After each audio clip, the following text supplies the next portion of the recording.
para habaib, para kiai, para asatid, para tokoh masyarakat, para aparat pemerintah, wabil khusus segenap panitia peringatan Gema Muharram menyambut datangnya 1 Muharram 1440 Hijriah beserta santunan anak yatim, beserta seluruh hadirin hadirat, bapak-bapak, ibu-ibu, khususnya para pemuda-pemudi sekalian, umat baginda Nabi besar Muhammad yang selalu dimuliakan oleh Allah Subhanahu wa taala. Saudara-saudara sekalian yang dimuliakan oleh Allah, kita duduk pada malam hari yang mulia ini untuk menyambut 1 Muharram, untuk menyambut tahun baru Hijriah umat Islam. Karena tahun baru kita bukanlah 1 Januari, tetapi tahun baru kita umat Islam adalah 1 Muharram. Saudara-saudara sekalian yang dimuliakan oleh Allah, sedikit saya jelaskan tentang sejarah daripada kenapa kok kita umat Islam memakai tahun baru Hijriah. Hadirin sekalian, orang-orang Arab zaman dahulu itu mereka menghitung dengan hitungan Qamariyah. Qamariyah itu yaitu dengan hitungan bulan. Belum ada hitungan tahun ketika itu. Mereka orang Arab jahiliyah, mereka sudah kenal yang namanya bulan Rajab, yang namanya bulan Ramadan. Ramadan diambil dari kata Ramad yang artinya bulan yang dimana pada bulan itu sangat panas. Mereka sudah kenal bulan apa? Bulan Muharram. Cuma Muharram waktu itu ada yang sebut Muharram, ada yang sebut Safar awal. Mereka kenal bulan Dzulqa'dah, Dzulhijjah, Sya'ban dan lain-lainnya. Tetapi pada saat itu belum ada yang namanya tahun. Sehingga orang-orang Arab bahkan di zaman Nabi Muhammad SAW mereka menamakan tahun dengan kejadian terbesar yang terjadi pada tahun tersebut. Contoh, ketika Rasulullah SAW lahir, Wulida SAW Amul Fil. Nabi Muhammad lahir pada tahun gajah. Nah, pada tahun kelahiran Nabi itu dinamakan tahun gajah. Kenapa? Karena kejadian yang terbesar yang terjadi pada tahun tersebut adalah Raja Abraha dan pasukannya datang untuk menyerang Ka'bah. Ada namanya Sanatul Idni. Kenapa dinamakan Sanatul Idni? Karena pada tahun tersebut kejadian terbesarnya adalah Nabi Muhammad diizinkan untuk hijrah ke Madinah. Ada namanya Sanatul Amri. Kenapa dinamakan Sanatul Amri? Karena pada tahun tersebut Nabi Muhammad dan para sahabat diperintahkan untuk memerangi orang-orang musyrik. Ada namanya Sanatut Tamhis. Kenapa dinamakan Sanatut Tamhis? Karena pada tahun tersebut kejadian terbesar, banyak daripada orang-orang yang mendapatkan ampunan dari Allah Subhanahu wa taala. Ada namanya Sanatul Zalzil. Kenapa dinamakan? Karena pada tahun tersebut umat Islam mendapatkan ujian yang sangat besar. Ada tahun yang dinamakan tahun renovasi Ka'bah, yakni Sanah Tajdidul Ka'bah, tahun diperbaharuinya Ka'bah. Kenapa dinamakan Sanatul Tajdidul Ka'bah? Karena pada saat itu Makkah banjir sehingga Ka'bah rusak, kemudian diperbaiki. Jadi pada waktu itu setiap tahun dinamakan tahun itu dengan nama kejadian terbesar yang terjadi pada tahun tersebut. Sehingga sampai di zaman Sayyidina Umar ibn Khattab, dari zaman Sayyidina Rasulullah, Sayyidina Abu Bakar, sampai zaman Sayyidina Umar. Di zaman Sayyidina Umar bin Khattab 2 tahun ketika beliau memimpin menjadi khalifah, ketika itu Abu Musa al-Asy'ari radhiyallahu an, beliau menjadi gubernur di daerah Basrah. Ketika itu beliau menerima surat dari Sayyidina Umar bin Khattab yang dimana beliau berkata, innahu ya'tina min amiril mu'minin kitaban, sesungguhnya telah datang kepada kami sebuah surat dari Amirul Mu'minin. Di surat tersebut falanadri ayu syai'in na'mal, kami tidak tahu apa yang harus kami perbuat, karena di surat tersebut tertulis bulannya bulan Sya'ban, tapi kami tidak tahu Sya'ban sanatul madi, apa Sya'ban tahun yang lalu atau Sya'ban tahun sekarang, karena belum ada tahun waktu itu umat Islam. Akhirnya Sayyidina Umar bin Khattab berkata, "Dha'u linnas syai'an liya'rifunahu." berikan kepada manusia, letakkan bagi manusia sesuatu agar mereka bisa mengetahui tahun. Akhirnya rapat para sahabat, Sayyidina Umar bin Khattab, Sayyidina Ali bin Abi Thalib, dan para sahabat-sahabat yang lain. Mereka semuanya rapat. Ada satu sahabat bilang, tentukan tahun umat Islam dimulai daripada Nabi Muhammad lahir.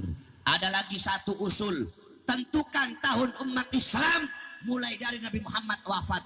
Ada satu lagi yang usul, tentukan tahun umat Islam mulai dari Nabi Muhammad diutus menjadi nabi. Sayyidina Ali bin Abi Thalib, beliau usul, tentukan tahun bagi umat Islam mulai dari kita meninggalkan negeri berhala. Maksudnya apa? Mulai dari hijrah. Mulai dari hijrah, pindah dari Makkah ke Madinah. Akhirnya dari semua usulan itu, maka yang diterima adalah usulan Sayyidina Ali bin Abi Thalib, sehingga diambillah tahun Hijriah, diambil dari hijrah, yaitu hijrahnya Nabi dari Makkah ke Madinah.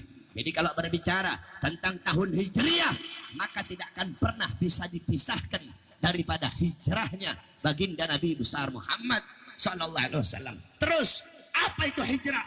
Apa maknanya hijrah? Saudara-saudara, para ulama berbeda pendapat. Al-Imam Suyuti radhiyallahu anhu, beliau berkata, al-hijrah intiqal an syai' ila syai'. Hijrah itu pindah dari satu tempat ke tempat yang lain. Itu menurut Imam Suyuti. Waqala al-Imam Qurtubi, al-Imam Qurtubi berkata, al-hijrah intiqal min maudhi' ila maudhi' wa qasru tarkil awal itharan lithani.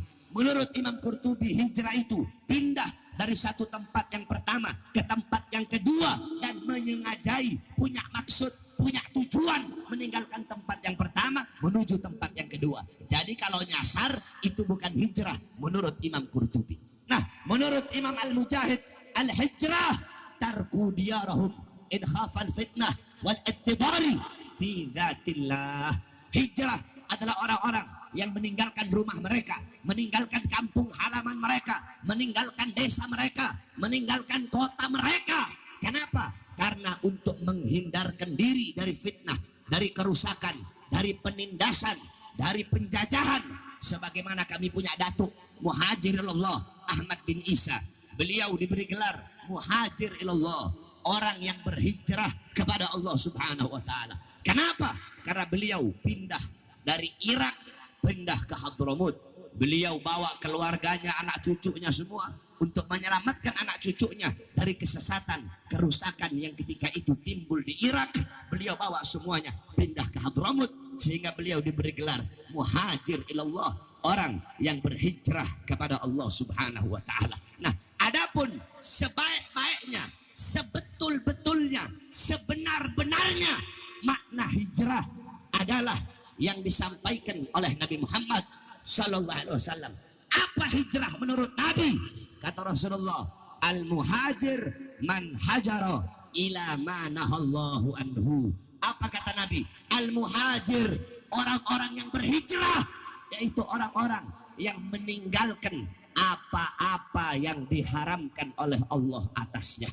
Ini adalah orang-orang yang berhijrah, orang-orang yang meninggalkan perbuatan dosa, meninggalkan perbuatan maksiat, meninggalkan membuka aurat, meninggalkan mabok-mabokan, meninggalkan narkoba, meninggalkan perbuatan zina, meninggalkan perbuatan pelacuran, meninggalkan maksiat, mungkarat, dhalalat, sayyiat, mukhalafat.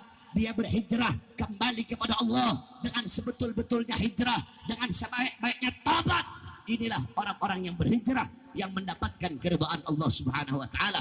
Oleh karenanya, saudara-saudara sekalian yang dimuliakan oleh Allah, beberapa hari lagi akan masuk tahun baru, akan masuk 1 Muharram, tahun baru bagi kita. Tahun yang kemarin telah berlalu, bulan-bulan yang kemarin telah berlalu, minggu-minggu yang kemarin telah berlalu, hari-hari yang kemarin telah berlalu, jam-jam yang kemarin telah berlalu, menit-menit yang kemarin telah berlalu, detik-detik yang kemarin telah berlalu, saat-saat yang kemarin telah berlalu. Ketahuilah saudara-saudara, waktu yang telah berlalu kemarin bukan milik kita.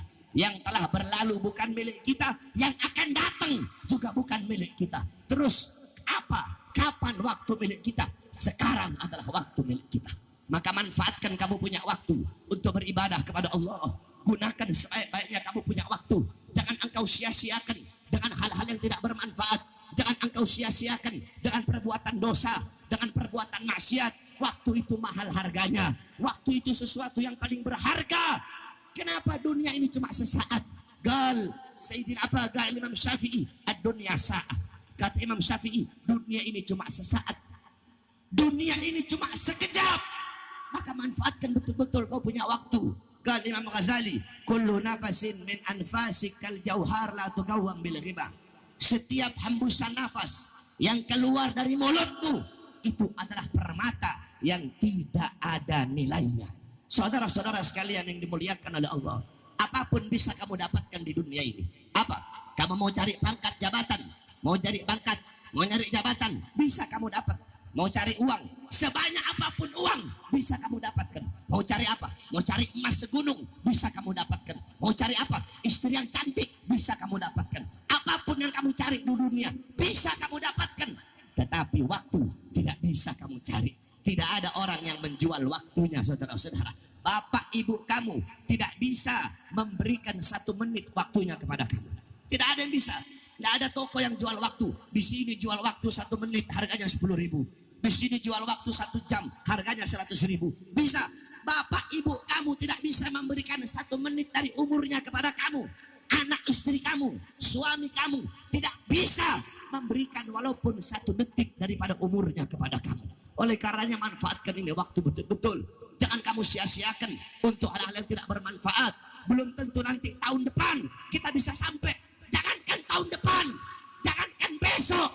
Pulang dari tempat ini sampai rumah selamat belum tentu, saudara-saudara. Kita semua pasti akan mati. Al-mautu hak, al-kubru hak, yaumul ba'ats hak, yaumul mizan hak, yaumul mahsyar hak, yaumul hisab hak, as-sirat hak, al-jannah wan nar hak. Kematian itu benar adanya, alam kubur itu benar adanya, hari kebangkitan itu benar adanya, padang mahsyar itu benar adanya, yang dimana manusia banyak akan tenggelam dalam lautan keringat ketika matahari berada beberapa jengkal di atas kepala, itu benar adanya. Hari perhitungan, amal-amalmu dihisab, dihitung, yang besar, yang kecil, yang telah berlalu, dosa-dosamu, amal baikmu dihitung oleh Allah. Tidak ada satupun yang luput dari perhitungan Allah Subhanahu wa ta'ala. Jembatan Siratul Mustaqim, jembatan yang sebagaimana rambut dibelah 7, yang lebih tajam daripada pedang, itu benar adanya. Sorga dan neraka itu benar adanya. Maka telahkah engkau siapkan amalmu, bekalmu untuk kau bawa nanti menuju akhirat? Sedangkan berapa banyak waktu yang telah kita sia-siakan untuk hal-hal yang tidak bermanfaat. Saudara-saudara, bagaimana para ulama, bagaimana para orang-orang saleh memanfaatkan waktunya. Kamu lihat, saya ceritakan kepada kamu. Dulu ada seorang Habib, namanya Al-Habib Abdullah bin Husain bin Tahir. Habib Abdullah bin Husain bin Tahir, beliau pernah dikasih jam tangan sama muridnya. Ketika dikasih jam tangan sama muridnya, itu jam tangan rusak, tidak beliau pakai. Muridnya nanya, Habib, dulu Habib saya kasih jam tangan, mana sekarang jam tangannya? Kok nggak Habib pakai? Kata Habib, oh jam tangannya rusak. Coba saya lihat Habib. Ketika dilihat, oh ini bukan rusak Habib, ini baterainya habis, harus Habib ganti. Apa jawab beliau? Maaf, saya tidak punya waktu untuk mengganti baterai jam tangan. Mengganti baterai jam tangan paling cuma 2 menit. Tidak mau beliau buang waktu 2 menitnya untuk mengganti baterai jam tangan. Al-Imam Abu Hatim, kamu tahu Imam Abu Hatim itu, beliau kalau ngajar, ini murid, ini beliau, ini roti, itu beliau nggak makan langsung rotinya, dicelup dulu di air, langsung ditelan, nggak pakai dikunyah. Nah, murid-muridnya tanya, guru, kenapa kok guru langsung makan itu roti, kok dicelup di air langsung ditelan, kenapa nggak dikunyah dulu? Apa jawab beliau? Saya nggak mau menghabiskan waktu untuk mengunyah roti. Kebanyakan ngabisin waktu kalau buat ngunyah, mending langsung saya telan, dari ada waktu yang bisa saya luangkan untuk ngajar kalian. Kami punya guru dulu di pondok, saya cerita sama kamu. Kami punya guru-guru di pondok, itu kalau mau ngajar baru masuk pintu kelas, haya gerak, nawaitu ta'alluma wa ta'lima, baru masuk pintu kelas, belum duduk, nawaitu ta'alluma wa ta'lima wa tadhkura wa tadhkira wa naf'al intifa wal ifada wal istifada wa azala tamassuki bi kitabillah bi sunnati rasulillah ibtigha wajhi Allah subhanahu wa ta'ala. Duduk langsung buka kitab. Kenapa? Bisa saja beliau baca doa ketika duduk, tidak mau menghabiskan waktunya sia-sia. Imam Abu Hatim ditelan itu roti. Kenapa? Gak mau ngabisin waktu hanya buat untuk ngunyah roti. Ada ulama yang dimana dia makan tepung dia makan campur pakai air, gak mau makanan yang lain. Ditanya, kenapa ya Imam, makanan kamu tepung sama air? Apa jawab beliau? Saya udah hitung, kalau saya makan roti, makan anggur, makan pisang, makan jeruk, makan makanan yang lain, itu waktu ngunyahnya bisa menghabiskan 90 kali tasbih. Jadi lebih baik saya makan tepung pakai air, jadi waktu saya buat makan makanan yang lain, itu bisa saya gunakan untuk bertasbih kepada Allah Subhanahu wa ta'ala. Ada satu orang ulama, seorang murid yang sedang belajar agama. Satu waktu dia pengen makan ikan, dia pergi ke pasar beli ikan. Ketika udah dapat itu ikan, mau digoreng, datang waktunya ngaji. Selesai ngaji, mau digoreng, datang waktunya mutolaah. Mau digoreng, datang waktunya murojaah. Mau digoreng, datang waktunya sholat. Mau digoreng, datang waktunya tadarrus. Mau digoreng, datang waktunya tahajud. Mau digoreng, datang waktunya mutolaah. Mau digoreng, datang waktunya taklim. Mau digoreng, datang waktunya subuh. Habis subuh mau digoreng, datang waktunya taklim. Mau digoreng, datang waktunya sholat duha. Sampai-sampai itu ikan terbiar selama 3 hari 3 malam. Akhirnya apa kata beliau? Aku makan itu ikan mentah-mentah karena tidak punya waktu untuk menggoreng ikan tersebut. Saudara-saudara, goreng ikan cuma butuh waktu 5 menit. Tapi tidak mau beliau habiskan waktu 5 menitnya untuk menggoreng ikan. Itu beliau, orang soleh, ulama.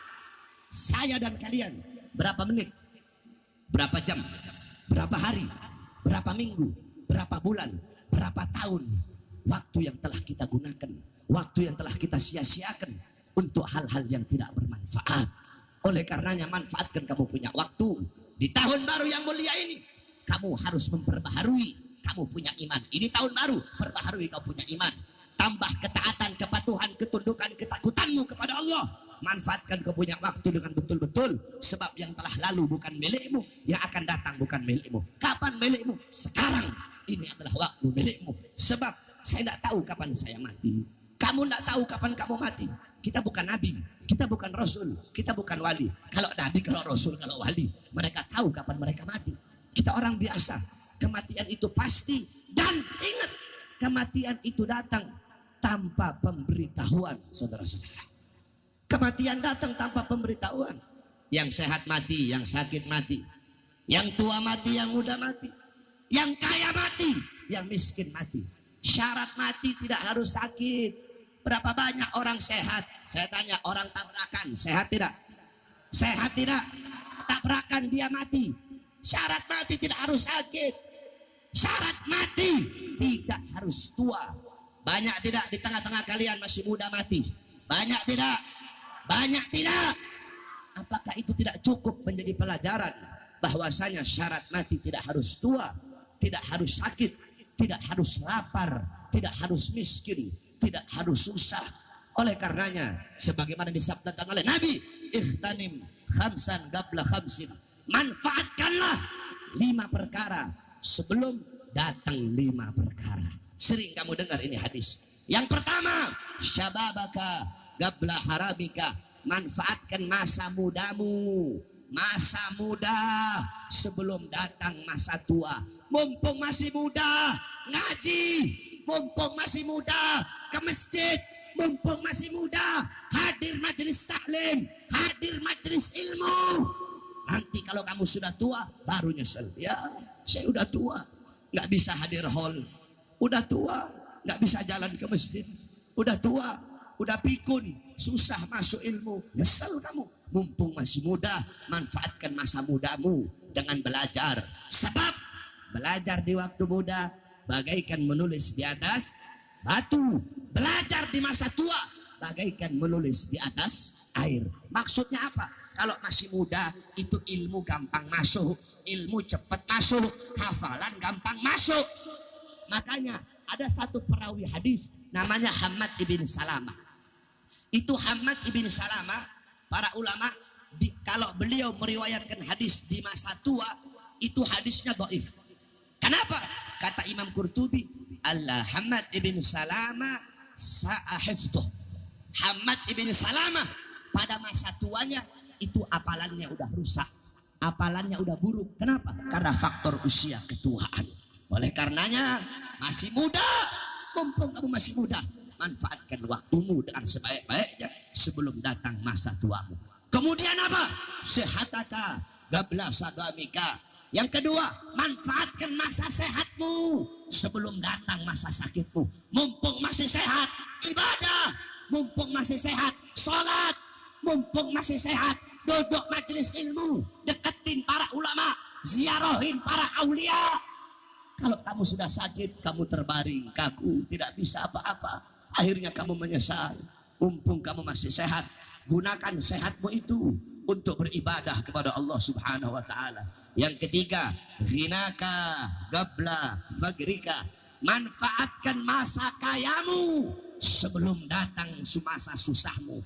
Mumpung masih kaya, mumpung ada uang, ayo keluarkan hartamu di jalan Allah. Bangun masjid, bangun mushola. Jangan kau habiskan kau punya harta untuk dunia. Bangun rumah sebesar-besarnya, beli mobil yang banyak, tapi tidak kau perhatikan orang-orang susah, tidak kau perhatikan orang-orang miskin. Mumpung masih punya uang, mumpung kaya, ayo pergi haji, ziarah Nabi, zakat, sedekah. Perhatikan orang-orang yang kelaparan, beri makan yang kelaparan, beri pakaian orang yang telanjang, tolong orang-orang yang teraniaya. Pergi haji, ziarah ke makam Rasulullah, bangun masjid, bangun mushola. Nanti kalau kamu sudah susah, kalau kamu sudah miskin, baru nyesel. Ya Allah, kenapa dulu waktu punya uang saya nggak sedekah? Kenapa dulu waktu saya banyak uang saya nggak pergi haji? Kenapa dulu waktu saya banyak uang saya nggak bangun masjid? Sekarang saya sudah susah, sudah miskin. Apa yang bisa saya perbuat? Itu yang ketiga. Yang keempat, farahaka qabla syughlika. Manfaatkan masa luangmu, masa kosongmu sebelum datang masa sibukmu.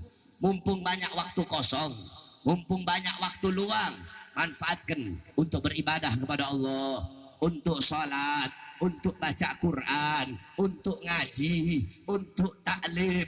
Nanti kalau kamu udah sibuk kerja, sibuk bisnis, sibuk dengan warung, sibuk dengan pangkat, sibuk dengan jabatan, akhirnya engkau tidak punya waktu lagi untuk mendekatkan diri kepada Allah Subhanahu wa taala.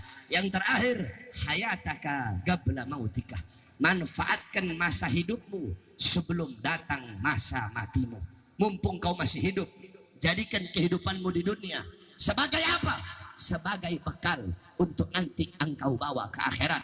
Dunia tempat menanam, akhirat tempat memanen.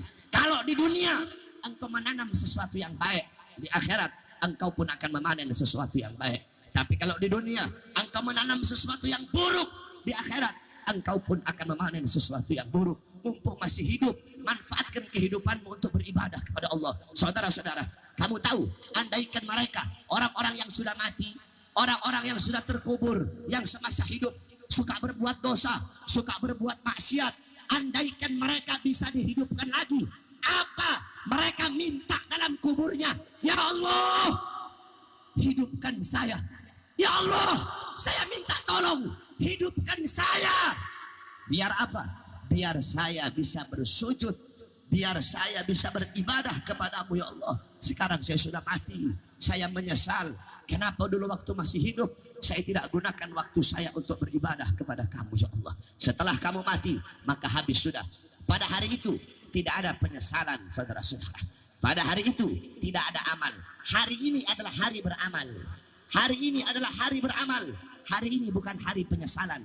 Besok adalah hari penyesalan, bukan hari beramal. Oleh karenanya, mumpung kamu masih hidup, manfaatkan, gunakan masa hidupmu dengan betul-betulnya. Hidup engkau dengan kehidupan yang mulia, iskariman, dengan kehidupan yang mulia, dengan kehidupan yang agung, dengan beribadah kepada Allah, dengan taat kepada Allah, dengan patuh kepada Allah Subhanahu wa taala. Sebelum apa? Sebelum kita mati. Sebelum apa? Sebelum kita tiada. Apabila kamu banyak dosa, segera bertobat kepada Allah mumpung masih hidup. Sebab kenapa? Sebesar apapun perbuatan dosa yang pernah engkau lakukan, selama nyawa masih berada dalam jasad kamu, selama engkau masih bernafas, maka selama itu juga pintu pengampunan Allah selalu terbuka bagi hamba-hamba yang ingin bertobat dan memohon ampun atas dosa-dosa yang ia lakukan. Ini wasiat saya pada tahun baru Muharram yang mulia ini, untuk menyambut tahun baru Muharram. Maka manfaatkan kau punya waktu dengan sebaik-baiknya. Mudah-mudahan Allah jadikan kita hamba-hamba yang saleh, hamba-hamba yang taat beribadah kepada Allah, yang bisa memanfaatkan waktu kita untuk beribadah kepada Allah, sehingga waktu kita tidak terbuang sia-sia, tidak terbuang dengan hal-hal yang tidak bermanfaat. Amin amin ya rabbal alamin. Rabbi fanfa'na bi barakatihim wahdina al-husna bi hurmatihim wa amitna fi tariqatihim wa mu'afati min al-fitani wa sallallahu alaihi sayyidina Muhammadin wa ala alihi wa sahbihi wa barik wa sallam walhamdulillahi rabbil alamin wal 'afu minkum wassalamu alaikum warahmatullahi wabarakatuh.